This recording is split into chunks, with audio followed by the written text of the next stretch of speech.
back to another video. I'm Vicky and I run a predominantly art-based channel, but a lot of my viewers actually know that I'm a big fan of plants. So I wanted to do a plant tour video. To be honest, I've actually tried to film this on 3 separate occasions. I'm not really sure why I haven't really gone through with it, but I think this week is the week. I guess I just want to preface that I'm definitely not a plant expert or anything. I barely go off of scientific names anymore. I guess I used to be more knowledgeable and serious about knowing about all the plants that I have, but over time it's more about just like growing them on instinct and just having them be happy. I'm definitely a plant hobbyist, and if I get some things wrong, just please let me know kindly in the comments. He's so big! A little bit more info about my plants. I started my plant journey around 2 to 3 years ago. It was definitely when a lot of people were really getting into this like plant craze and trend, so I thought, why not? I couldn't have pets at the time and I still can't, so the other alternative is just to go with plants because they're still living and beautiful and thriving. This guy right here actually is one of my first plants ever. One day I went to Home Depot with my friend and I got this long trough and some soil, and I picked up some baby plant startings, and now here we are. She is a Maranta Carchovena. My pronunciation of everything is so bad, so please bear with me. When I first got her, she was only about like this big or so, and now throughout the years she's gone to be this big. At one point I kind of named her Mandy, but over the years I realized that I'm not really great at memorizing names. At this point I've kind of given up with names. But they're still dear to me in my heart. This plant actually was flowering recently, so those flowers have died off now, but they were very beautiful in the end, and I'm really glad that she flowered this year. The other plant that is one of my starting plants is this fern. I only know it as a lemon button fern, and I'm just so glad that I'm able to keep a fern for 2+ years now. I've had one other fern in the past, and unfortunately that one is gone because I forgot to water it just 2 days more than I should have, and then it just shriveled up completely. This fern has definitely gone through some like growing pains. It started off around the same size and only grown out recently, but nowadays she lives right next to me by my desk, next to a north-facing window where I keep a lot of my plants. It's honestly just great to have plants like right next to you while you work. Now on to some more recent favorites. This is my Chinese money plant, or Pilea, and it's gotten super tall. I think it's also called a UFO plant. This has been a challenge to grow for me, mostly because I think I still need to give him more light. Right now he lives on this windowsill here, which is a west-facing window, and it gets some pretty nice strong afternoon light. It's definitely a lot leggier than what I wanted it to be, but I'm still figuring it out as I go. All I want is for him to be happy. On this side of the room, on the north-facing window, I have quite a bit of propagations here, and then also my 2 types of pothos, plus a variegated string of hearts. I'm really happy with how propagations are doing. You could just use an empty water bottle and some water, and then they should do pretty well. I have quite a lot here. I got a Peperomia and many clippings from my mother plant, Maranta, and then also a Phylodendron propagation and these really cute baby Pileas. Next to the propagations, I've got an air plant that's growing pretty well. I think it's curling inwards a bit, so I'm trying to fix that. And then also a bear paw plant. Got this fuzzy texture that's absolutely cute. This is my newest addition to the plant family. It's a watermelon peperomia. This is actually a present from one of my friends, and she says that it's a watermelon peperomia, and I do believe her, but it has this bumpy texture to it, so it makes me believe that it might be more related to Peperomia caperata, possibly. I'm not too sure in the end, but overall it's a beautiful peperomia to have with me. This pothos here is a variegation. I don't remember the specific name of this variegation, but it's a smaller leaf pothos, and it's trailing quite well. And below that pothos is a different type of variegated pothos, which is known as the Marble Queen, and as you can see, it's got quite a lot of white variegation. Up on the top, I've got this variegated string of hearts. This is a rather hardy leaved plant, and I think it's a half succulent. It's doing pretty well for being on this windowsill. And it trails quite a bit, but unfortunately I get it tangled a lot, so I think I'm just gonna give it a haircut soon. On this corner over here, everything still faces the north. This is the other side of my desk where I keep a lot of zebra plants. These guys right here with a very striking pattern, and then also this zebra succulent. This is also a pot I painted by hand, and it's done pretty well. This one right here is a Variegated Peperomia. It has this like very painterly style to it, except recently the variegations have gone like to full light green leaves, so I'm trying to train it so that it does have more of that speckle texture to it. Over here I've got even more propagations. I have a lot of like juice shot glasses, so it's perfect for these small baby Paleas.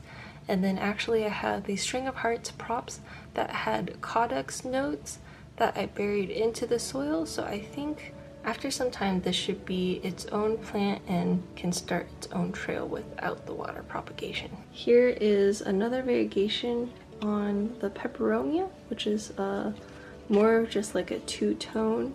Also, what I really love about Peperomias is that it's got these really hardy leaves. I don't know, something about it is very satisfying and kind of like jelly-like.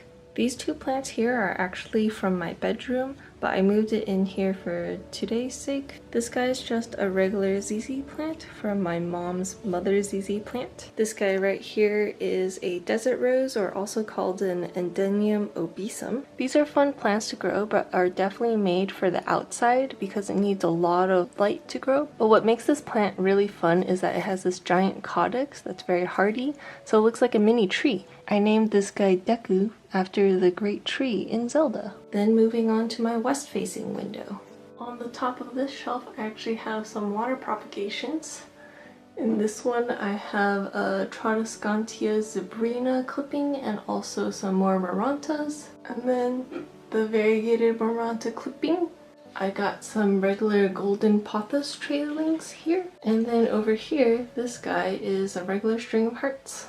For the regular string of hearts, the variation that I have has definitely thinner leaves than the variegated string of hearts. It's also more of a pointy heart instead of a round. And then going down from there, I have this Dracaena, which is like a white stripe variation. I actually had no idea what this plant was until very recently when I realized, yeah, this is definitely a Dracaena. It's growing more of this white variegation than normal. Next to that is a neon Phylodendron Brazil, which is one of my favorite plants, mostly because this is my only phylodendron plant so far, and I absolutely love the shape of the phylodendron leaves. So if you guys know about the difference between the pothos and the phylodendron leaves are definitely a lot pointier at the end and kind of more heart-shaped if you have the heart-shaped variation. The pothos leaves, on the other hand, are more rounded overall with a tinier point. Next to that, I have a really nice variegated Maranta that I actually got from Trader Joe's for around $7. This guy right now is recovering from a few things, I think mostly from the water conditions of where I live and also being in the pot that it came in for too long. However, after being repotted, it's been growing out new shoots and I'm really excited for this plant. Behind that is a regular Peperomia obtusiva. It's a very nice, well-rounded leaf Peperomia. And then I've got two snake plants here. And then a different variegation on the Peperomia, which is the same as the other guy on the other shelf. I feel like this has a better variegation pattern to it. Next to that is this Codex Plant, which I think is an African cucumber. It's this really nice trellis plant that trails really nicely, and it's really cute because it has this cute codex. And then moving on is the Palea, and then some more propagations of Peperomias. And then over here is the Hoya carrii. This guy's got some cute speckle variation, and I'm really excited to see this guy grow and trail more. On the top of everything is this string of turtles. The string of turtles are really interesting because I feel like they're kind of like jelly beans. They're very jelly-like in their leaves, and they have these super sweet turtle shell patterns on their leaves. And then to the corner of everything so that it doesn't get burned too much is this rattlesnake calathea. These are also known as prayer plants and they're beautiful. I also love the two-tone color of this and the striking patterns on the leaves.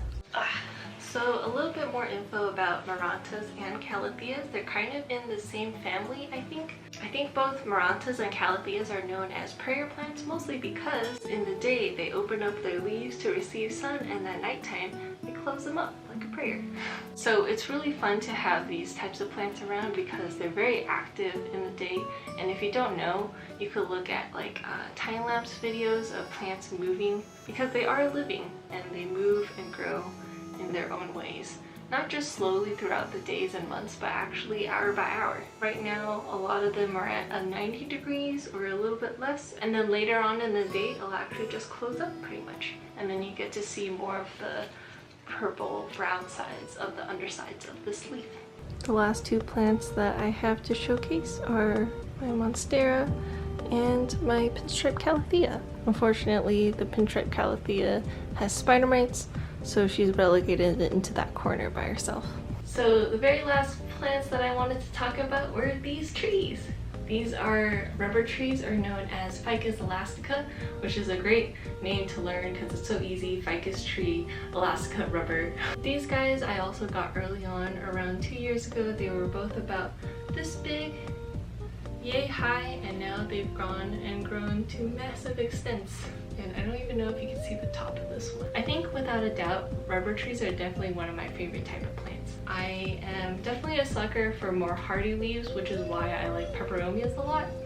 And I've only found out recently that peperomias are known as like mini rubber trees, so it totally makes sense why I love peperomias and rubber trees so much. I fell in love with this one quite a bit because the variegation within it is just so very cool. Unfortunately, I've had some growing pains with this tree as well, mostly because this plant really doesn't like the hardness of the tap water that I use, and I've been trying to transition and find better ways to water my plants. This guy has also grown so much with me, and I'm so glad to see how well he's doing, except sometimes he has these like really curly leaves. I think there was at one point where I didn't do a very good job of taking care of him, but I'm hoping to see him grow even more because there's a lot more shoots coming out of this one, so it's a lot bushier than this guy. They really like light, so it's been kind of hard after moving to find great places for them to thrive. I'm still trying to find the best places, but overall I think they're still kind of happy. Also about this rubber tree, the thing that kind of sucks about how I've raised this plant is that I've completely ignored turning it often, so it's really leaning one way this way, and it only has 2 branches rooting out, so it really adds to the unevenness of the tree. I want to get a bamboo stick so that I could really train it to go the other way. But what was really exciting was that out of nowhere on the bottom of the trunk actually sprouted like 2 shoots of leaves, and I didn't think that was a thing that could happen, but I'm really happy and excited to see where it's going. So yeah, that's most of my plants that I house in my studio space. It's been really fun, and the only thing that I can complain about is that it gets really humid in here. Overall, I'm just really happy to be able to take care of all these plants. I didn't think I'd like green this much, but now I realize that green is definitely a color that I gravitate towards. It's just been really fun to see them grow over time, and it's like kind of indicative of how much growth and progress I've made as well. So yeah. I hope you enjoyed this plant tour video, and hopefully it was kind of insightful about what goes into these plants and all that. Well, that's it for now. I hope you have a wonderful day, and I'll see you in the next video. Bye!